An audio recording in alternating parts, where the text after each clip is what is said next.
What is up, everyone? Welcome to the video. Blacklight here with another Grey Zone Warfare video about PvP tips. And today I've got 11 tips for you that are going to help you be a better PvP player.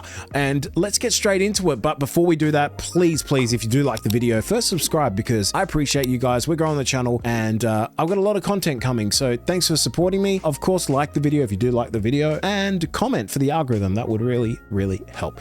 Tip number one might be a very simple one, but a lot of people don't do this. Take food and water before you're going out for PvP, or just take it in general, because so many times I'm in a PvP fight and I think it's going to be 20 minutes and I'm there for an hour to an hour and a half. I'm stuck in a position and my hydration's at like 5 and my energy's at like 20, and I'm panicking because of that. So take food and water, guys. Let's keep it simple. Tip number 2, get information of choppers coming in and out. And this is enemy choppers. This is actually massively huge. I don't see a lot of people do this either. Essentially, when you hear an enemy chopper coming through, if you have the vision and view to get LOS on this chopper and see if that chopper has anyone on it coming in, that's massive. Because if I see a chopper coming in and it's got 4 people on it, I know I'm in for a bit of a haul of PvP session. But if I look at that chopper and I see nobody on it, what that tells me is there's possibly a person or people in the vicinity, but they might be trying to extract. And as soon as I see that empty chopper, I'm generally running to that LZ and trying to pick them off. Or it's just like, okay, I have information just from you calling a chopper in. So get in the habit of looking at choppers, enemy choppers, when you hear them coming in,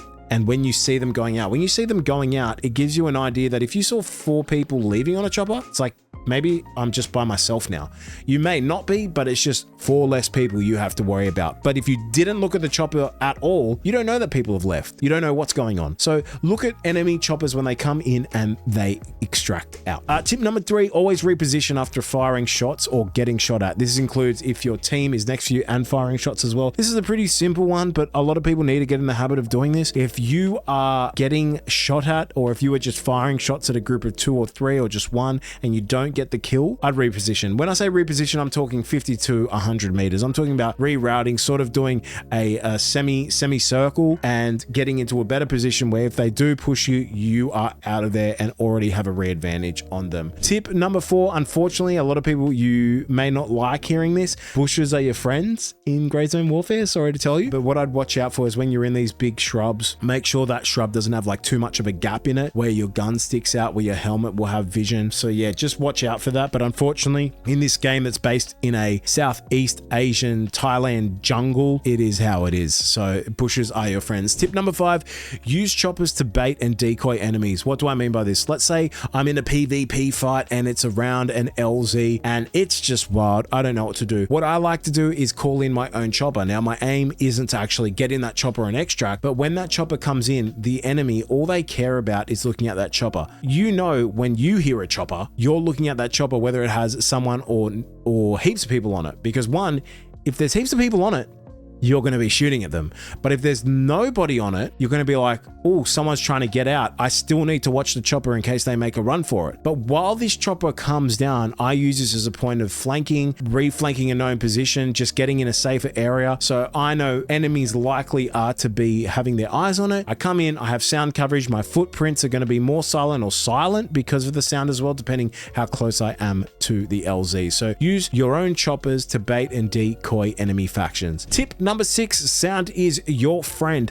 When big sounds happen, use them as a time to move, reposition, attack, or defend better. What I mean by sounds, even your teammates shooting at other factions, AI shooting, grenades being thrown, choppers coming in. There's so many different sounds in the game that this is all a big info point, or like a point for you to be like, this is your time to really reposition, get an advantage, and go for it. Tip number 7, even though grenades aren't the best in this game, they still are valuable. So take grenades through. Some grenades, you don't see a lot of grenade kills, but I mean, they're there for a reason. They can clear positions. If you know someone's hiding in a certain area and little bushes, this is when they come in handy. You know, the LZ, like Bandpar, when you have these massive crops and they're prone in there, this is when grenades really come in useful, because they do hurt. I've been grenaded a couple of times and they make you cough and bleed. And if you can get a grenade to make someone cough, that's giving away their position. that's going to get you the likely kill. Tip number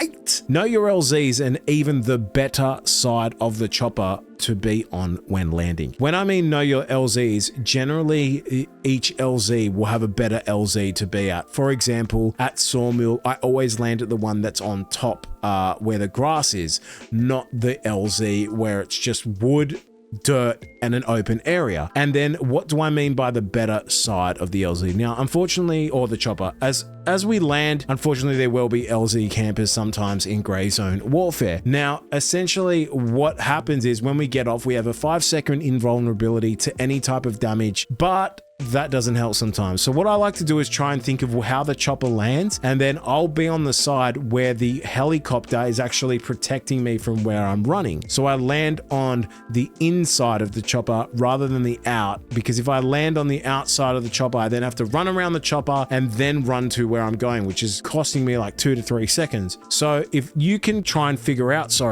where your LZs are and how they land and get that as a memory for yourself, then you are going to be saving yourself 1 to 3 seconds of time when LZ camping is something we're trying to dodge. So try and think of that when you're going to your LZs. It really actually does help. Tip number 9, don't be afraid to land at a third LZ a bit further away so you're guaranteed to land flank and still be alive. A lot of the times, if we get killed at one LZ, we're going to go to the LZ that's just a bit further away but still at the POI, for example, bunker, but they might have 1 or 2 people at both LZs anyway. What I like to do is like land sometimes if I know it's really hot on both LZs or I don't want to take the chance, I'll go to the LZ at Delta 3 and I'll run like 500 meters, but that way I know I'm completely safe. I know that I'm still going to get into the fight, not lose my gear, and actually have some PvP. Because generally when people kill you guys, they're not instantly just sprinting to your body, looting you and calling a chopper because they're scared that there's other people around. Just think, if you kill someone, you still scope out the area for 30 seconds to a minute. You then have to loot, which is possibly another 30 seconds to a minute. Then you have to call out a chopper, which is another minute to 2 minutes, even more depending where you are. So use that to your advantage. Don't be scared to take this safer LZ path and just run in from a bit further away. Tip number 10,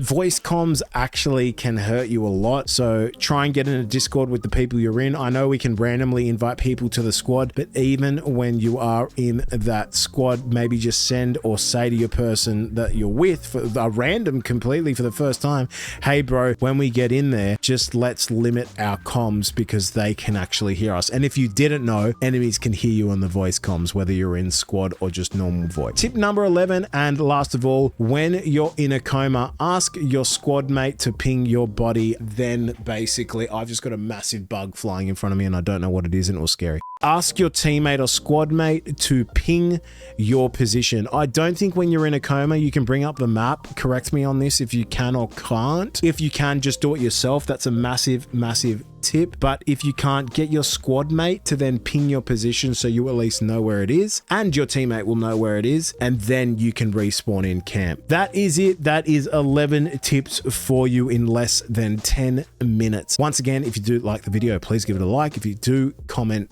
I would really appreciate that for the algorithm, and sub, of course, if you like the content. You know who I am. You know what the name is. I am Blacklight. Catch you on the next one.